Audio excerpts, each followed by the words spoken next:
Sir हमने hotel के कमरे, होटल की छत सब अच्छी तरह से चेक कर लिया सर, पर वहां पे कोई सुराग नहीं मिला। समझ में नहीं आ रहा लाश गिरी तो गिरी कहां से?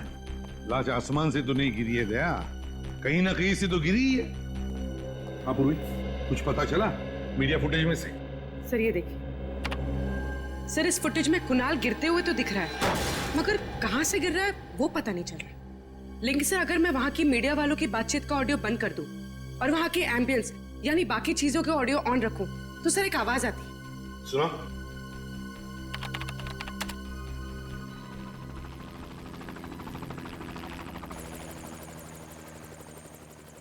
सर ये कैसी आवाज है? देखते हैं फ्रेडी, पता करते हैं। जरा फिर से सुना।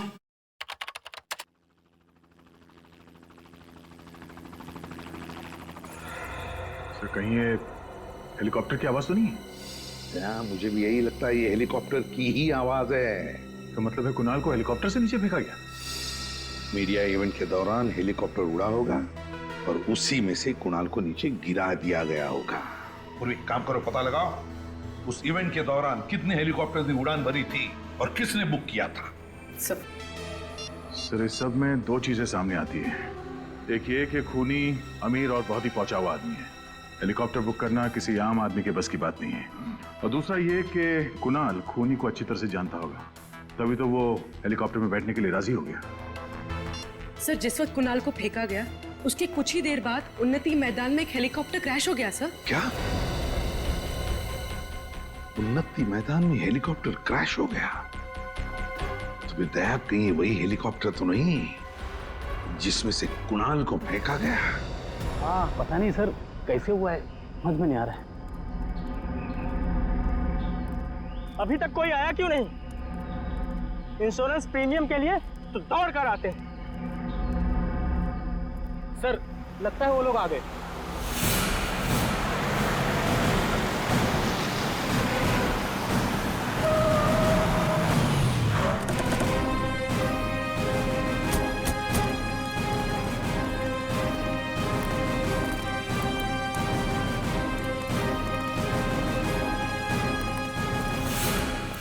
आप लोग इंश्योरेंस कंपनी से हैं?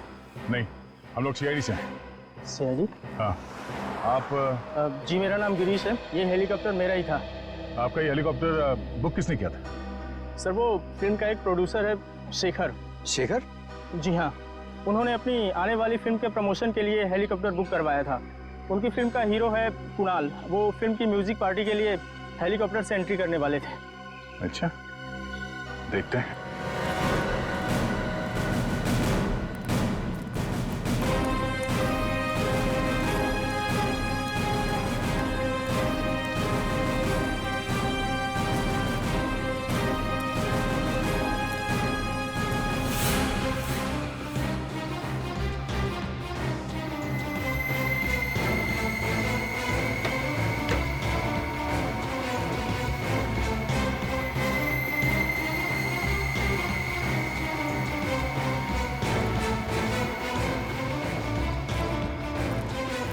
अरे सुनिए, हेलीकॉप्टर के अंदर कोई लाश मिली? नहीं सर। सर कहीं कुणाल ने हेलीकॉप्टर से कूद के आत्महत्या तो नहीं कर ली? नहीं पंकज, डॉक्टर सालुंके ने बताया कि ये मर्डर है। जरूर कुणाल के साथ कोई ना कोई था हेलीकॉप्टर में जिसने उसे पहले मारा, बेहोश किया और फिर हेलीकॉप्टर से बाहर फेंक दिया, और शायद पैराशूट से वो बाहर निकल गया। सर कहीं ये सारा किया तरह शेखर का तो नहीं? सर वो हमें होटल में भी नहीं मिला था। सर ऐसा कौन सा प्रोड्यूसर होगा जो अपने ही फिल्म के म्यूजिक लॉन्च में मौजूद ना हो सकता है। एक काम करो, चारों तरफ नजर दौड़ाओ, और हाँ वो ब्लैक बॉक्स, पता करो ब्लैक बॉक्स कहाँ है, उसी से पता चलेगा इस खूनी के बारे में। सर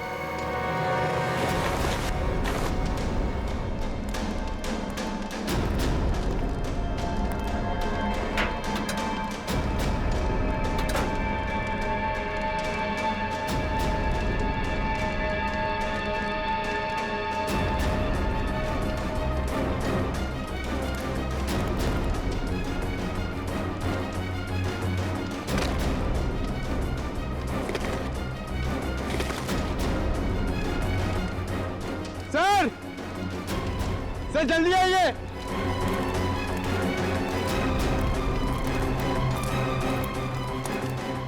सर ये देखिए, ये पैराशूट है।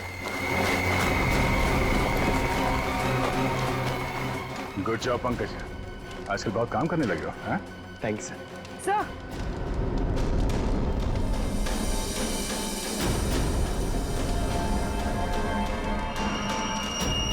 पेंडेंट शायद खूनी का हो सकता है, और खूनी शायद शेखर भी हो सकता है। मुझे यकीन नहीं हो रहा कि आप लोग मुझ पे शक कर रहे हैं। मैं अपनी फिल्म के हीरो को क्यों मरवाऊंगा? फिल्म की पब्लिसिटी के लिए। कुणाल की मौत से आपकी फिल्म को पब्लिसिटी मिलने वाली थी, पर बॉक्स ऑफिस पे कलेक्शन दुगने होने वाले थे। हाँ?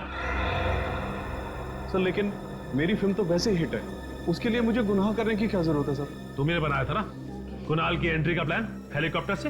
हाँ, कुणाल को हेलीकॉप्टर चलाना बहुत अच्छे से आता था, उसके पास उसका लाइसेंस भी था, और मैंने ही उसको बोला था कि इस पार्टी में अगर वो हेलीकॉप्टर से आएगा तो फिल्म की पब्लिसिटी में 4 चांद लग जाएंगे। 4 चांद का तो पता नहीं, मगर तुम्हारी इस प्लानिंग की वजह से वो ऊपर जरूर पहुंच गया। तुम्ही ने उसे हेलीकॉप्टर से धक्का दिया था ना? नहीं, मैं उस वक्त हेलीकॉप्टर में था ही नहीं होंगे सर। फिर कौन था वहां पे? मुझे नहीं पता। देखिए, पता नहीं कहने से काम नहीं चलेगा। जब म्यूजिक लॉन्च हो रहा था तो आप वहां पे नहीं थे। कहां पे थे आप? मेरी तबीयत ठीक नहीं है, मैं घर पे आराम कर रहा था। मेरी तबीयत अभी भी बहुत खराब है, मुझे बहुत घबराहट हो रही है। सर मैं इनकी डॉक्टर को फोन करती हूँ। सर, इनसे 3 सवाल क्या पूछे, इनकी तबीयत बिगड़ गई। आप क्या सब, आपको क्या लगता है कि मैं आपसे झूठ बोल रहा हूँ? सही में तबीयत खराब हो रही है। शेखर जी क्या हो गया आपको? कैसे डॉक्टर 15 मिनट में आ रहे हैं? शेखर जी क्या हो गया आपको? शेखर जी उठिए। शेखर जी क्या हो गया? बालों का गिरना, इसकी नाक में से खून का बहना, इसका पूरा शरीर इस तरह से पीला पड़ जाना, ये सब देख करके मैं समझ गया था ये कोई साधारण मौत नहीं है, ये बड़ा टेढ़ा चक्कर है। कैसा टेढ़ा चक्कर था लुंगे साहब? रेडी, शेखर की मौत जहर से हुई है, और जहर भी कोई ऐसा वैसा जहर नहीं। दरअसल ये रेडिएशन पॉइजनिंग का शिकार हुआ है। Radiation poisoning? ये तो बहुत ही गंभीर मुद्दा डॉक्टर साहब। हाँ दया, बात दरअसल ये है कि इसके शरीर में मुझे अल्फा पार्टिकल्स मिले हैं, जिससे साबित होता है कि ये आदमी रेडिएशन का शिकार हुआ है। ये कौन सा जहर है डॉक्टर साहब? पोलोनियम। इस जहर का नाम है पोलोनियम। ये कोई ऐसा वैसा जहर नहीं है, बहुत रेयर किस्म का जहर है। डॉक्टर साहब, ये जहर पोलोनियम असर कैसे करता है? छूने से इसका असर नहीं होता है, कंटेजियस नहीं है ये जहर। इसे खाने या पीने की चीज में दिया जाए तभी इसका असर होता है। ये धीमा जहर, स्लो पॉइजन। इसमें इंसान सबसे पहले अपने आप को बहुत कमजोर महसूस करने लगता है, उसे लगता है जैसे वो बहुत बीमार हो गया है, और उसके बाद उसके शरीर में ऐसे लक्षण आते हैं जैसे इस शेखर के शरीर में आए। उसका एक एक अंग धीरे धीरे काम करना बंद कर देता है, और इस वजह से इंसान की मौत हो जाती है। इतना धीमा जहर? सर ये जहर शेखर की बॉडी में कब गया होगा? मौत से तकरीबन 24 घंटे पहले। 24 घंटे पहले? और ये पोलोनियम जहर खूनी के पास कहां से आया होगा? ये हर जगह आसानी से तो नहीं मिलता।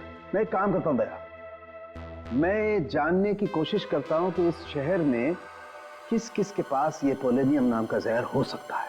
तब तक हम पता करते हैं कि मरने के ठीक 24 घंटे पहले ये शेखर कहां था और किसके साथ था। अभिजीत, ब्लैक बॉक्स की रिकॉर्डिंग सुनते हैं, पता चल जाएगा उड़ान के वक्त हेलीकॉप्टर में क्या बातें चल रही थी। सब प्ले कर दो। हाँ।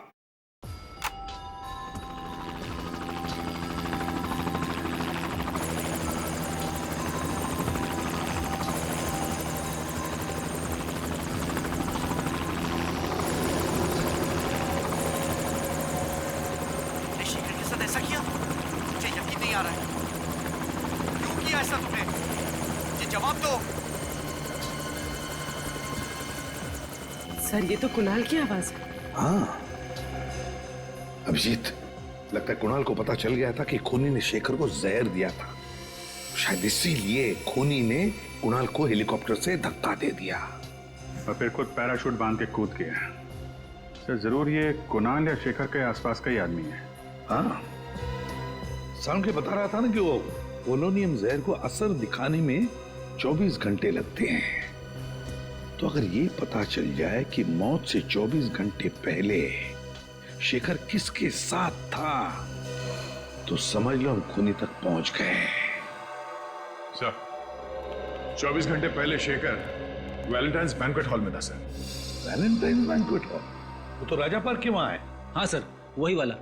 शेखर ने फिल्म खत्म होने की खुशी में वहां पे एक छोटी सी पार्टी दी थी।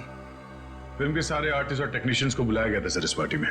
तो फिर उन्हीं में से कोई है जिसने शेखर और कुणाल को मारा है। अरे सारुंगा साहब आप यहाँ पे? हाँ अभिजीत, मैं मुझे मालूम है। मुझे यहाँ देख करके तुम्हें उतनी खुशी हो नहीं रही है जितनी लैब में किसी और को देख करके होती है। वो बात नहीं है सर। लेकिन क्या करूं यार, आना पड़ा, क्योंकि उस पोलोनियम वाले साइंटिस्ट का नाम सिर्फ मैं बता सकता हूँ, तारिका जी नहीं। तो फिर साइंटिस्ट का नाम बता साळुंखे। देवेन पेटेकर। देवेन पेटेकर? हाँ, ये तो बड़ा भारी नाम है सर। हाँ फ्रेडी, जितना भारी नाम है उतना ही भारी काम है। बॉस, इस देवेन पेटेकर ने पोलोनियम पे जितनी रिसर्च की है ना, उतनी किसी ने नहीं की। उसका एड्रेस वगैरह है? हाँ बॉस, इस कागज पे उसका एड्रेस, टेलीफोन नंबर सब कुछ लिखा। इस डॉक्टर देवेन पेटेकर से तो हम बाद में मिलेंगे, लेकिन पहले ये पता लगाना पड़ेगा कि वैलेंटाइन बैंक्वेट हॉल में शेखर को जहर दिया किसने। कोना कोना अच्छी तरीके से चेक कर लो। शेखर जी 24 घंटे पहले यहाँ थे। अगर उन्हें यहाँ पे जहर दिया गया है तो उस जहरीले रेडिएशन के कोई ना कोई सुराग यहाँ जरूर मिलेगा। सर मैं आपसे कह रहा हूँ सर, आपको समझ कुछ गलतफहमी हो गई है। यहाँ कौन मार सकता है शेखर जी को? अरे यार मैं तुम्हारे स्टाफ पे थोड़ी ना शक कर रहा हूँ, मेहमानों में से भी कोई हो सकता है ना? वैसे कल स्टाफ में से कौन था यहाँ पे? कितने लोग थे? 3 थे सर। उनमें से 2 तो आज नाइट में है और एक यहीं पे है, उसका नाम मयंक है। बुलाओ मयंक को, बुलाओ।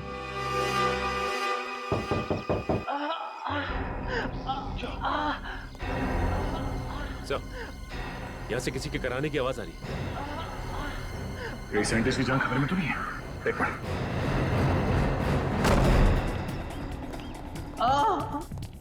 उसे पेटेगा?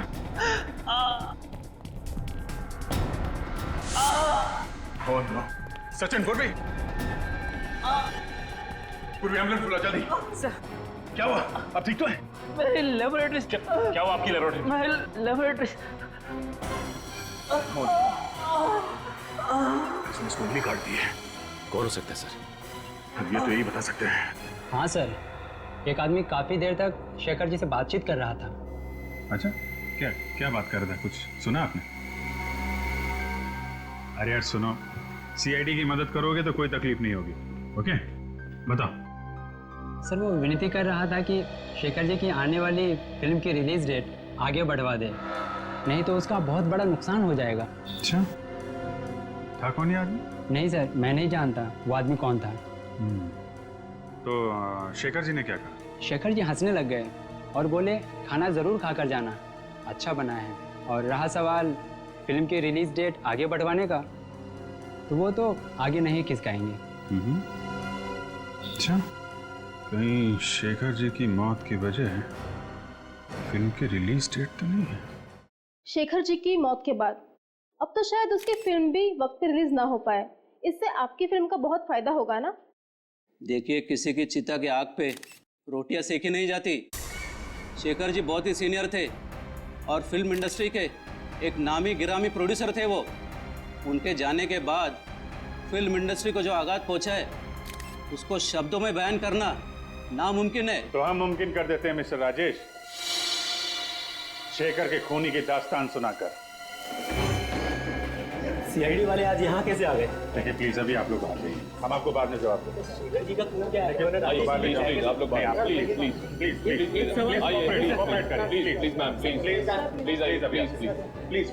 प्लीज आप लोग प्लीज। ये क्या कर दिया आपने? मेरे फिल्म को नेगेटिव पब्लिसिटी दे दी। वो कहते हैं ना आप लोग, any publicity is good publicity. मैं नहीं मानता। मेरे लिए मेरी इमेज और मेरी इज्जत बहुत मायने रखती है। इज्जत मायने रखती है। तो फिर खून क्यों किया शेखर का? मैंने शेखर का खून नहीं किया है। मैं एक कलाकार हूँ, फिल्म प्रोड्यूस करता हूँ, मैं खूनी नहीं हूँ। क्योंकि शेखर ने तुम्हारी बात नहीं मानी, अपनी फिल्म की रिलीज डेट आगे नहीं की, इसलिए तुमने ये तरीका ढूंढ निकाला उसकी फिल्म को पोस्टपोन करने का। ये बात सच है कि मैं उनको रिक्वेस्ट करने गया था, लेकिन जरूरी थोड़ी है उन्होंने बात सुनी नहीं तो मैं उनको खून कर डालूंगा। अच्छा, अगर आपने खून नहीं किया तो फिर किसने खून किया? मुझे क्या पता सर, मुझे तो सिर्फ इतना मालूम है कि मैं निर्दोष हूँ। मेरी बीवी भी अक्सर मेरी बात मानती नहीं है, तो इसका मतलब ये थोड़ी है कि मैं हर एक का खून कर चुका हूँ। जब शेखर का खून हुआ तो कहाँ थे आप? सर उस वक्त मैं होटल में ही था, उनकी फिल्म की हीरोइन समीरा से बात कर रहा था मेरी अगली फिल्म के लिए। सर यहाँ पे तो फिंगरप्रिंट स्कैनर लगा हुआ है। देवेंद्र जी ने स्कैनर इसलिए लगाया होगा ताकि उनके अलावा कोई और इस लैब के अंदर जा ना सके। सब फिर हम लोग अंदर जाएंगे कैसे? अब यहाँ तक आ ही गए हैं तो अंदर भी पहुंच ही जाएंगे। सचिन, एक काम करो, ऑफिस में। सर इस पर कुछ लगा हुआ है। ये तो खून जैसे लग रहा है। पूरी ले चेक कर। सर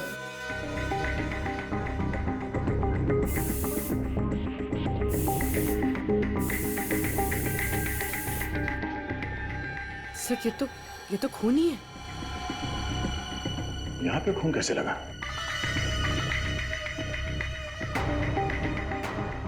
सर, हाँ? ये देखिए।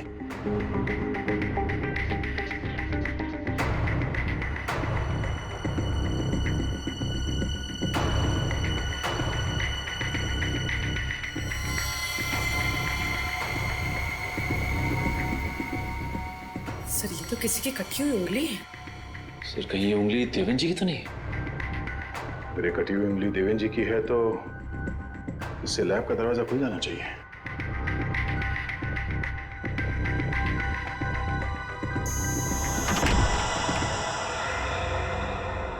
अब समझ में आया खूनी ने देवेंद्र जी की उंगली क्यों काटी थी।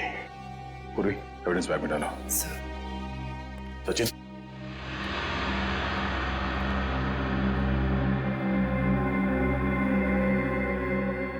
यहाँ का तो सारा सामान बिखरा पड़ा है।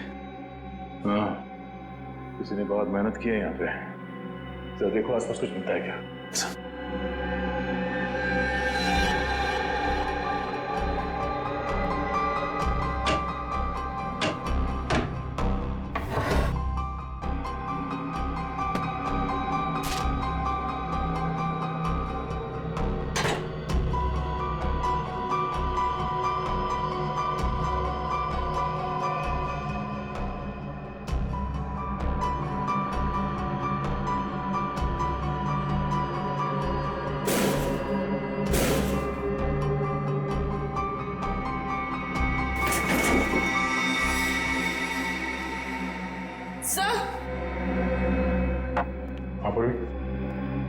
सर इसमें से एक बॉटल गायब है। गायब है? ओह, पोलोनियम जहर इसी लैब से चुराया गया है। सर ये देखिए, खून की बूंद गिरी हुई है। देवेंद्र की कटी हुई उंगली तो हमें लैब के बाहर मिली थी, तो फिर ये खून यहाँ कैसे आया? सर कहीं ये खून खूनी का ही तो नहीं है? अगर ये खून खूनी का है तो वो ज्यादा देर हमसे बच नहीं पाएगा।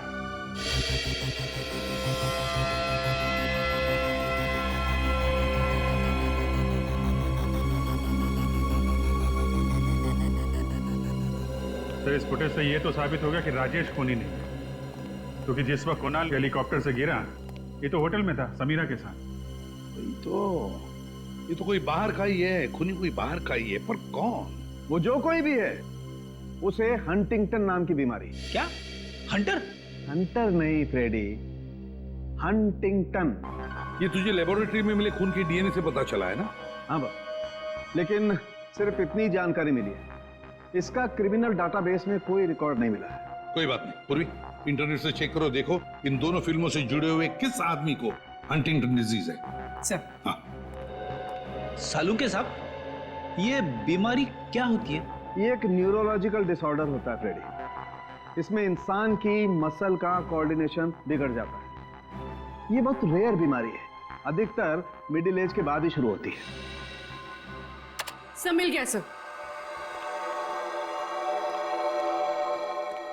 सर इसका नाम नंदन कुमार है।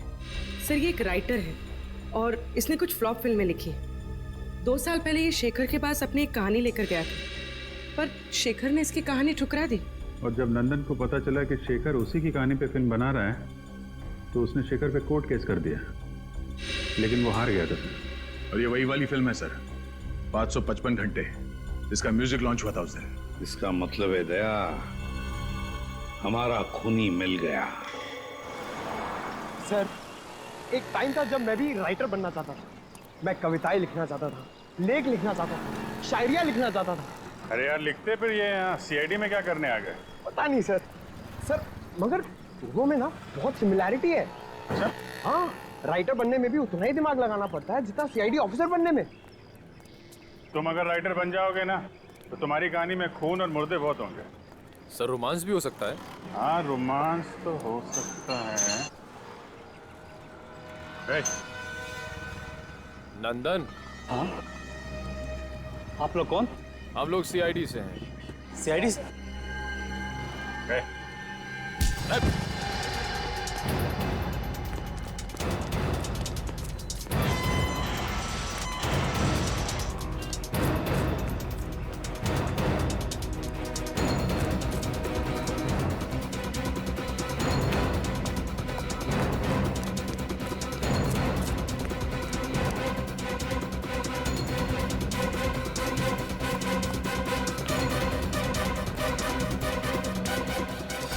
सर उस तरफ तो नहीं मिला। इतनी जल्दी भाग नहीं सकता है, कहीं कहीं छुप के बैठा होगा।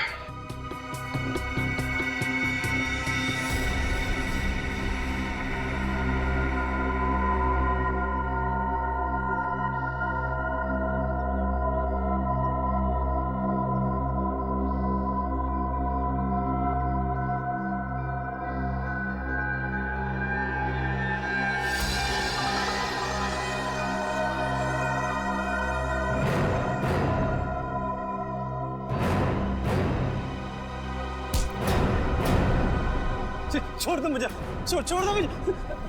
तुम जैसे खूनियों को छोड़ा नहीं जाता है, जेल में बंद करके उनकी खातिरदारी की जाती है, समझा? खूनी? मगर मैंने किसी का खून नहीं किया। देखा सर, राइटर ने फिर से कहानी बनाना शुरू कर दी। सर मैं सच कह रहा हूँ सर। 2 खून किए तुमने, कुणाल और शेखर का। सर मगर मैं उन्हें क्यों मारूंगा? शेखर ने तुम्हारी कहानी चुरा ली थी, इसलिए। हाँ चुराई थी, पर उसने गैर कानूनी काम किया था। मगर इसका मतलब थोड़ी ना है कि मैं भी कोई गैर कानूनी काम करूंगा। सर मैंने उसे कुछ नहीं किया सर। साइंटिस्ट देवन की लेबोरेटरी में क्यों गया था? पोलोनियम जहर चुराने के लिए?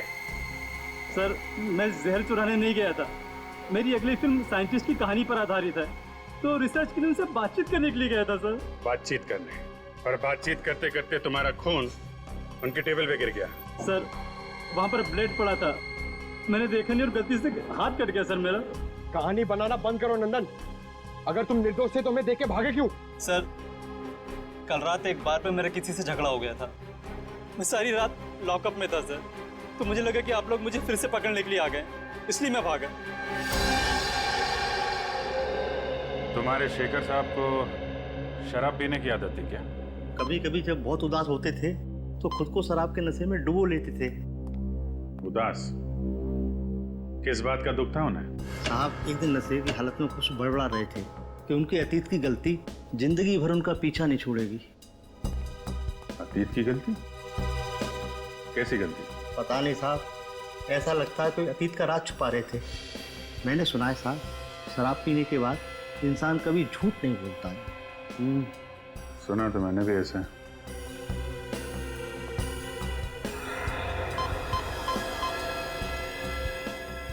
सर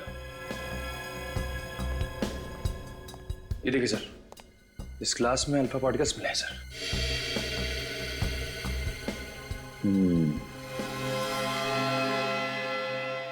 मतलब शेखर को जहर घर में ही दिया गया है, शराब में मिला के।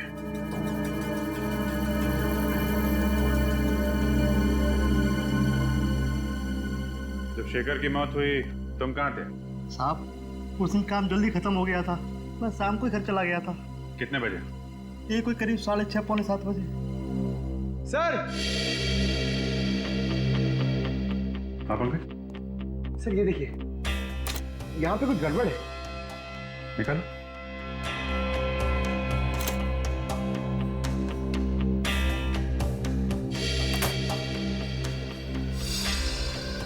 सर, दीवार में अलमारी? क्या है, निकालो सर।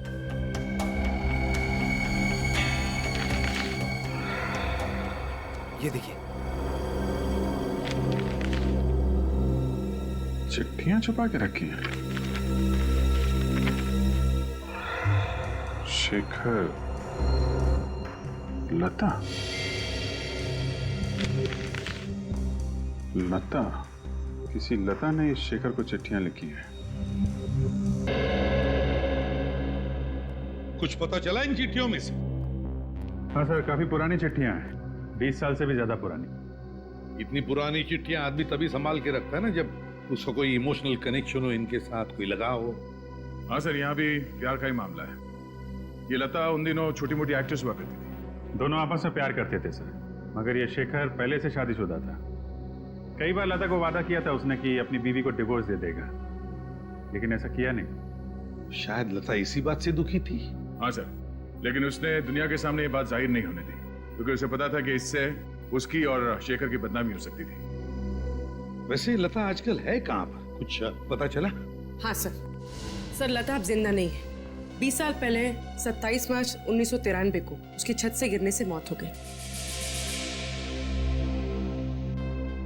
हो सकता है ये एक्सीडेंट ना हो और शायद इसमें शेखर का हाथ हो।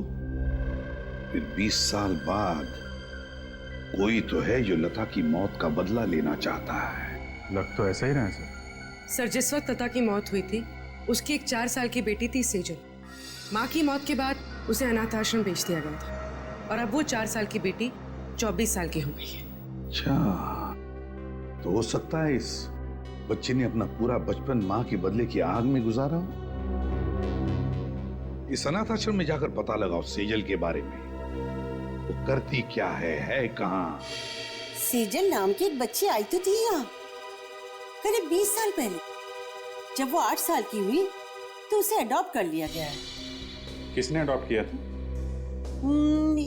मिस्टर एंड मिसेस संजीवन ने। देखिए, अडॉप्शन के वक्त का फोटोज है।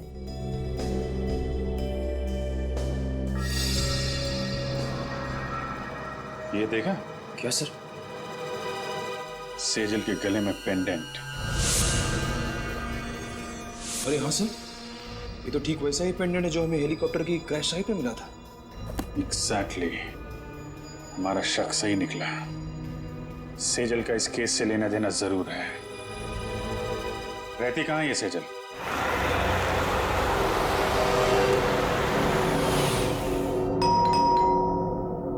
अलका, जरा देखना कौन है। जी जी कहिए। माजी, हम लोग सीआईडी से हैं। सीआईडी से? क्या बात है? अंदर आने के लिए नहीं कहेंगी? ओह सॉरी, आइए। Thank you. सुनिए, सीआईडी वाले आए हैं। सर, क्या हुआ? दरअसल हमें सेजल के बारे में कुछ बात करनी थी। क्या किया सेजल ने? हमें शक है कि सेजल ने खून किया। क्या? ये आप क्या कह रहे हो? सेजल किसी का खून नहीं कर सकती। तो सेजल को बुलाइए, हम उसी के मुंह से सुनना चाहते हैं। है घर पे? जी, वो घर पे नहीं है। उसका फोन आया था, वो थोड़ी देर के बाद आएगी। सीआईडी की गाड़ी मेरे घर पे?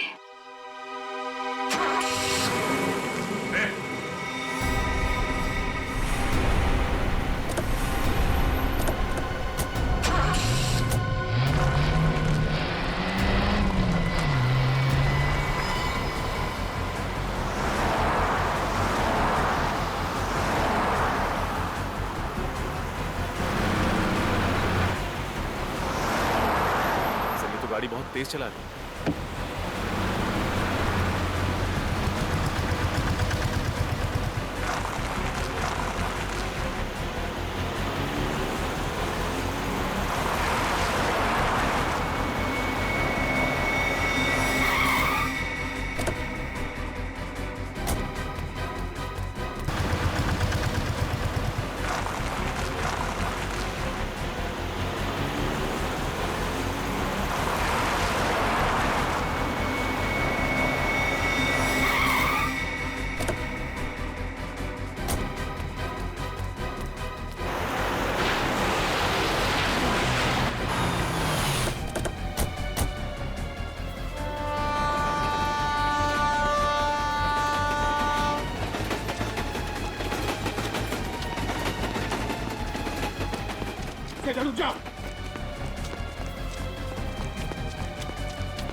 गई तो गई कहां?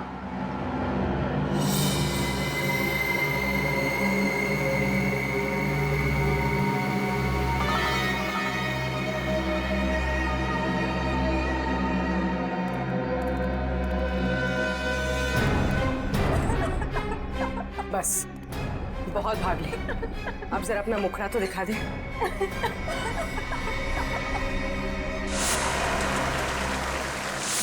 समीरा तुम?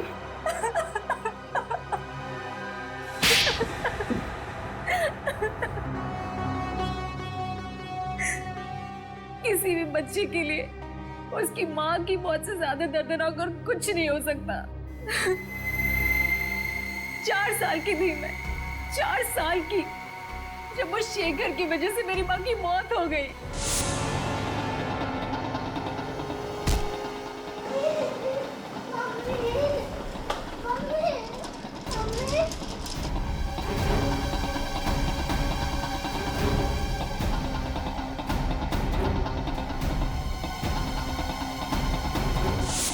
तुम तो 4 साल की थी जब ये हादसा हुआ था। फिर 20 साल बाद तुमने शेखर को कैसे पहचान लिया?